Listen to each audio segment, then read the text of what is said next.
These steps might seem like extra work, but they're really not. It just ensures that you're not going to miss any bills, that you have budgeted appropriately, and that you know when everything is due. I personally suggest paying all your bills on payday, all the bills that are due within that time frame. So for example, all the bills that are due between the 7th and the 20th. So this is payday. This is the day before payday. I would pay Netflix, my phone bill, Amazon, and utilities right on payday. Hi everybody, thanks for clicking on this video and welcome to my savings and budgeting journey. I am here to represent the hardworking single parents. On this channel, I experiment with different budgeting styles, savings goals, and I share the strategies I learn as I go. So if that sounds interesting at all to you, please go ahead and click the like button and subscribe to follow my journey. I don't know why I'm always out of breath when I do that. Anyway, today I'm here to do my monthly budget with you guys. You know, I like to give you the breakdown of where every single dollar of my money is going to go, which means I'm a zero-based budgeter. I am also a cash stuffer. So what that means is I take a specific portion out of the budget that I create in cash every time that I get paid, and that is what I use for my day-to-day expenses. So I'm going to go over that with you today. I don't know exactly how much each paycheck will be, but I'd like to sit down before the month starts for me and plan out what I think I'm going to make and where I will spend that money or save it, more importantly. Okay, so let's get started. The first thing that I like to do is to write out my goals. So for me, my month is always based on my paychecks and how they revolve around the bills that are due. So for me, April is going to run from April 9th all the way to May 7th.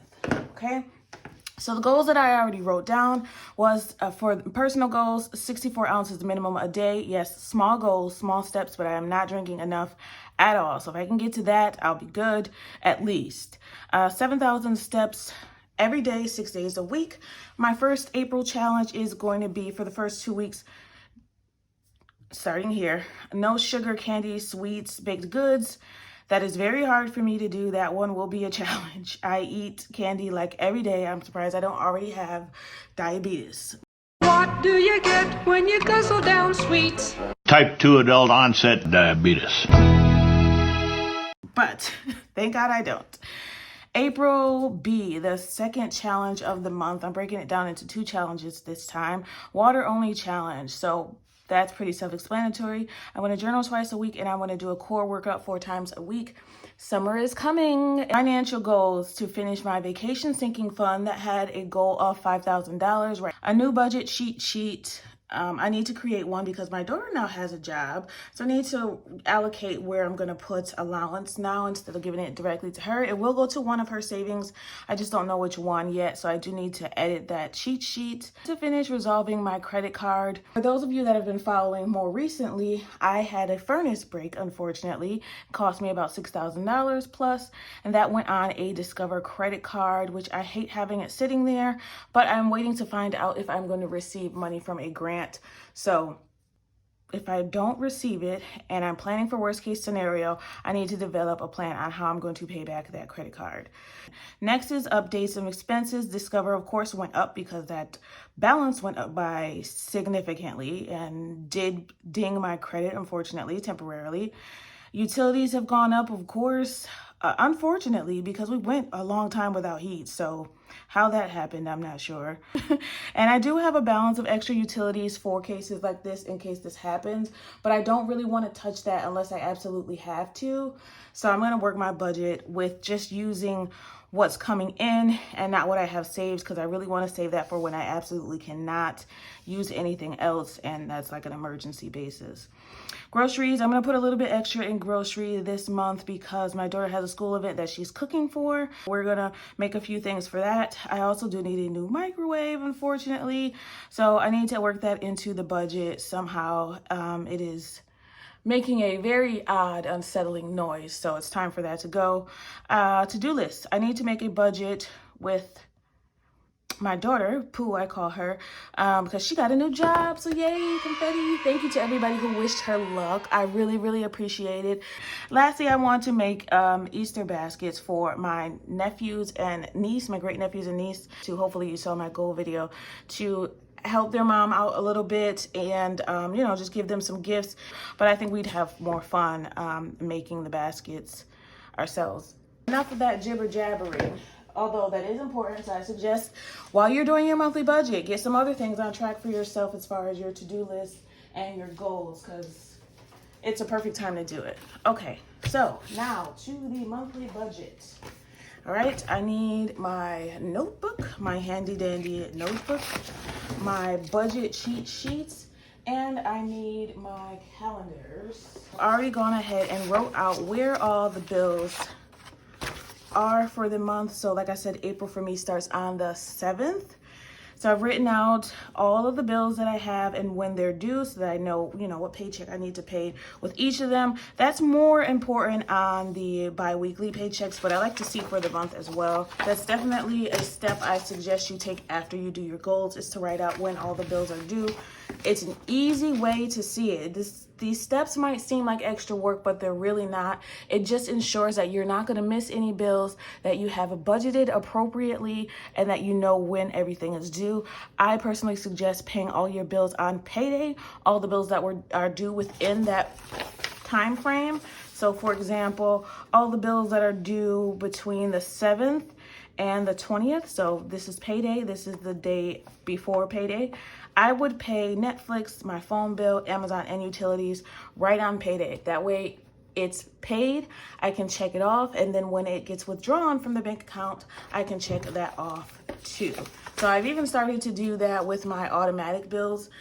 Just be careful when you're paying in advance for an automatic draft bill. Make sure you read carefully whether that's going to be applied to that upcoming bill or if it's going to be applied as an extra payment, because that will definitely throw you off if you're not careful about that. All right, now, so I don't need to do any budget notes really this time because everything is already on my financial goal list and my personal goal list. So let's just do the April monthly projection. Now, and I call it a projection and not a budget because it's an estimate of how much the paychecks will be. I don't know for sure how much they will be, but I have been a lot better with tracking the overtime that I do. All of my paychecks include overtime. I am definitely reliant on overtime, and I do as much as I possibly can whenever I can. So let's start with the estimate of the paychecks. So payday A actually is going to be till April 9th, and then the second paycheck, which I call paycheck B, will be on the Monday. So I'm going to estimate that the first paycheck will be $17.75, and same for the second. I'm really hoping I estimated those correctly, but I don't know for sure what they will be. This is again why it's just an estimate. All right, $17.75 times 2. So we're gonna work with $35.50. But I also said that I'm going to be buying the Easter baskets. So that's gonna come from my toy sinking fund. I'm gonna take out $50 from there, which I think I only have $50, but I'm gonna be using that for the Easter baskets. And I'm also gonna be using, we have a vet appointment in April, so I'm gonna estimate that I'm gonna use $60 from that sinking fund from the pet emergency. And then lastly, this is why it's important for me to put it on my calendar. I have it on a digital calendar, but I didn't write it on my budget calendar. My pet needs, I need to use the pet sinking fund for some bulk purchases, litter, and food. So we buy those in bulk. I only have to do it every couple months. So I'm gonna need to use a total of, I don't need to do that, $160 in sinking funds that I have planned. So I'm gonna add that to my budget. All right, and that's gonna bring me to $37.10 to work with. I start the budget right here, $37.10. The first thing that's gonna come out, as always, is our automatic savings. For the month, that's $450. All right, and I'm gonna try to write neater for you guys, because sometimes I watch these videos back and I'm like, you know, I explained that I have sloppy handwriting. We know that, right? But I can do better for you guys, right? Okay, that brings us down to $32.60. So where's this $450 gonna go? $400, which is $200 a week, is gonna go to vacation. This is an easy one to do. That'll probably put us over what we need for vacation, but I'm fine with that. That is saving for a cruise. I've been saving for it for literally 2 years. But we are finally almost at the goal, and we'll have some money for some excursions. So if you guys have ever been on a Royal Caribbean cruise, let me know if the excursions are worth it. That's one of the questions of the day. If you've ever done a cruise, are the excursions worth it? And about how much did you spend? That's the question. All right. Now, $32.60 is what's left. The next thing that has to come out is our fixed expenses. So I know off the top of my head, since I've been doing this for a while, and I have it written down, my fixed expenses are $14.40 usually. Just need to do this on the side. $14.40 usually, right? I know they also have to pay more for Discover. So for Discover, I usually budget just $36. So I'm going to have to add the rest of that. It should be $102. And then for utilities, I have budgeted $175, so that's what normally I have, and I'm gonna need more than that. I'm gonna need $31 extra dollars. All right, so that's how I figure out how much more I need to add to my normal fixed expenses. I need to add $102 and $31.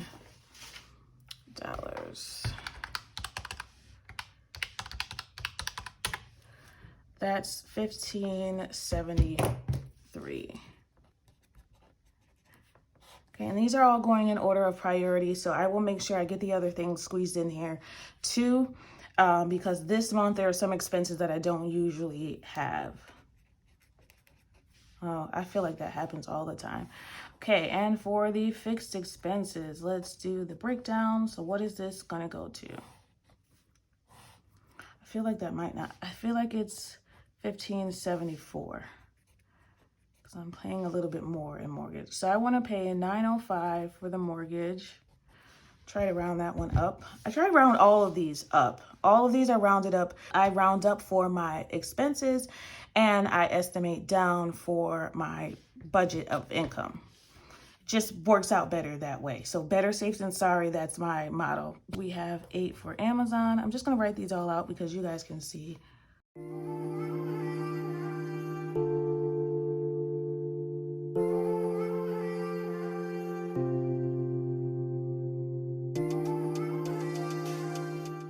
All right, hopefully that zeroes out.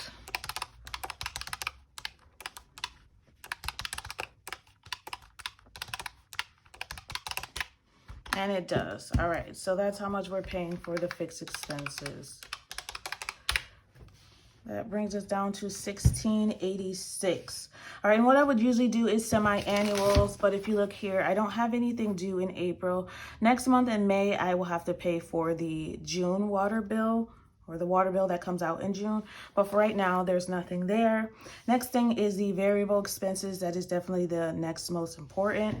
And I did say that I wanted to add some money for her school event. I feel like I only need to add about $25 more because we're pretty good in groceries right now. $25 is going to bring us to $6.75 for groceries. So that's going to include that little extra for the food we'll need to buy for that event. All right, so $100 of this is going to go to gas, and then $5.75 is going to go for the groceries.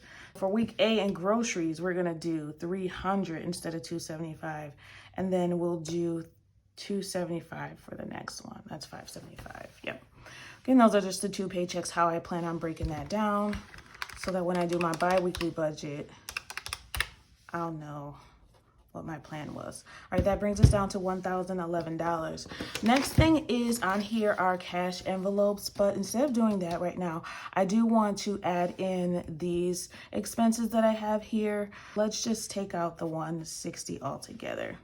And then we'll break down what that means. And I'm not gonna pull this from a sinking fund, but I think I wanna spend about $70 for a microwave. Based on the research that I've been doing, not a lot, but I did take a peek to see how much one might be. And I believe about $70. So $230. So we're gonna do $70 for the microwave, $60 for the vet appointment. She needs some shots. $50 for pet supplies, and $50 for toys for Easter. I might not even need to spend that much for toys. There's 3 of them. All right, that zeroes out. There's 3 of them. I might not spend that much because I can get a bunch of things from the Dollar Tree. Okay, we have $781 left to work with. That should leave us enough for our cash envelopes. I did cross out allowance because, of course, my daughter has her own job now. But that $40 a month will go somewhere else. Just don't know quite yet. So that'll leave me with $430 for our cash envelopes that go in my wallet.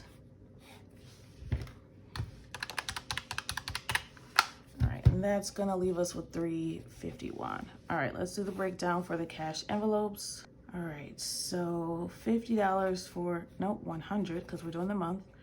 100 for essentials, $100 for shopping, $150 for dining. Yes, I haven't gotten that under control yet. Entertainment gets $40 and $40 for miscellaneous.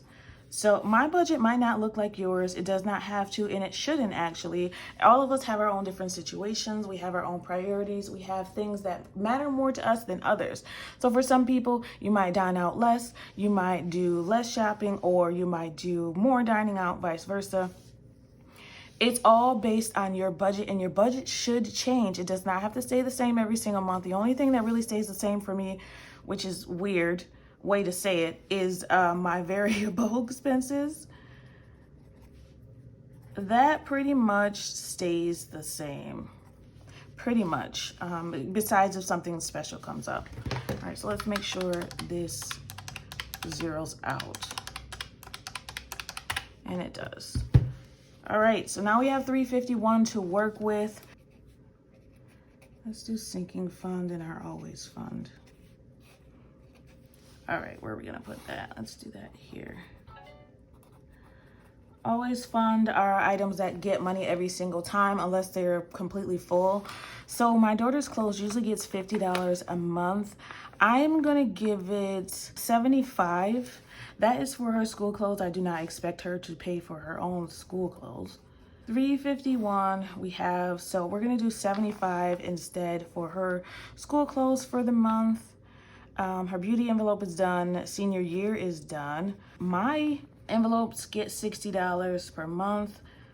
So I'll figure out where that's gonna go, but that's just for me. Home emergency, let's put 75 in home emergency too.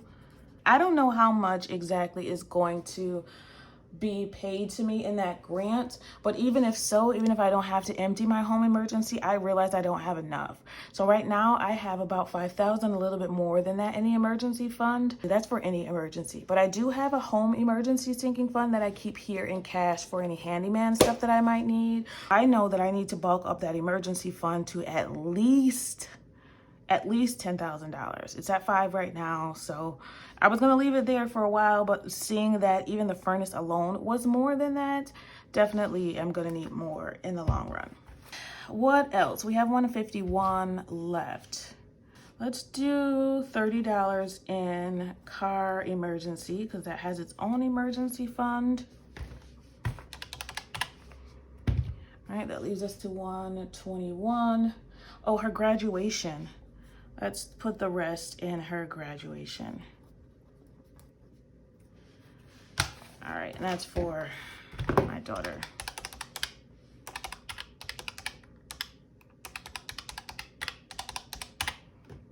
Yeah, it's too much. Her graduation is more of a priority than clothes. So let's take $10 from here. Let's do $65 for clothes.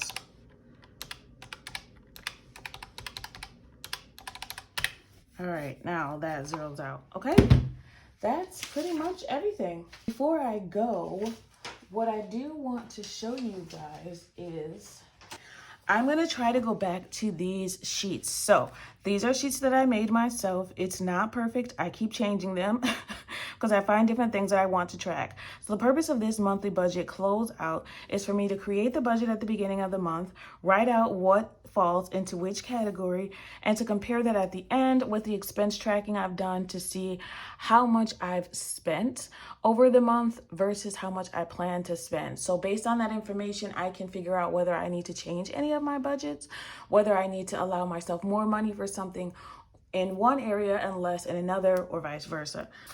So in order to do that, I have my lovely erasable markers here that I have marked with which category they fall under. This one's not erasable, but so I'm going to do that so that I can transfer it over to this sheet really quickly. For instance, let's start here with debt.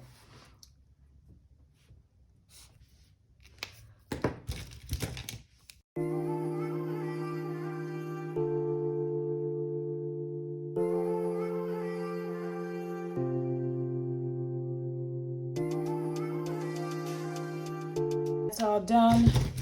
I've marked what categories they all fall in. Of course, you don't have to do all of this. I really just want to, you can compare your budget straight from this sheet after you've finished the month. Make sure you're tracking your expenses because that's the important part. And I'm going to fill this out.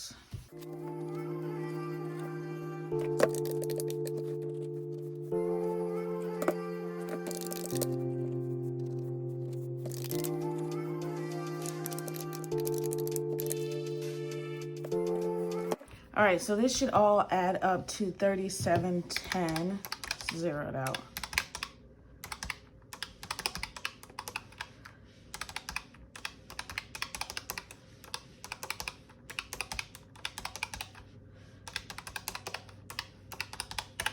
It does zero out, okay. All right.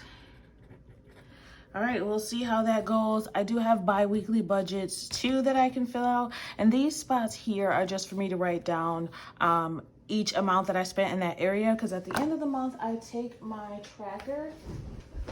Here's a copy of one of my expense trackers. So I do the same thing with my expense tracker. And then at the end of the month, I can quickly, or the end of the week, quickly write, okay, groceries, I spent 28 to 38, so I can put that in grocery. And her clothes I can put for the kids, this is hers, 51, 24. That way I can just quickly dump it from here, add it up, and find out what I actually spent. So it's of course, this seems complicated for most people. And sometimes I look back and I'm like, oh, I forgot this amount. So hopefully this will help me do that. You guys will come back hopefully and see my bi-weekly budget. So once I know exactly how much my paycheck is, I can find that out a few days before my actual payday on the 9th. And I will sit down and figure out where I want every dollar of that to go. I always hope that it's more than I expected and pray that it's not less. Question of the day is, let me sneak this in real quick. Where do you shop? Okay, so before I died on camera, I was asking, where do you shop for the different things that you need in your household? Groceries, toiletries, other essentials that you need throughout the week. Let me know, because right now we're hopping around place to place. We're using Costco for bulk meat. We're using Aldi's for things like fruits, vegetables, and canned goods. Milk and eggs is good for there too. Actually, we're getting eggs from Trader Joe's, so because I found a good deal there. So do you hop around looking for deals, or do you kind of stick to one store for convenience? That's what I was doing before, but we'll see if hopefully this saves me some money. I should be able to tell by the end of April whether I'm saving money on groceries, so I'm excited to see that. All right, that is it for me today. I hope you enjoyed it. I hope you learned something. I hope you got a tip. I hope you did your monthly budget. If you don't do your monthly budget, at least do it bi-weekly.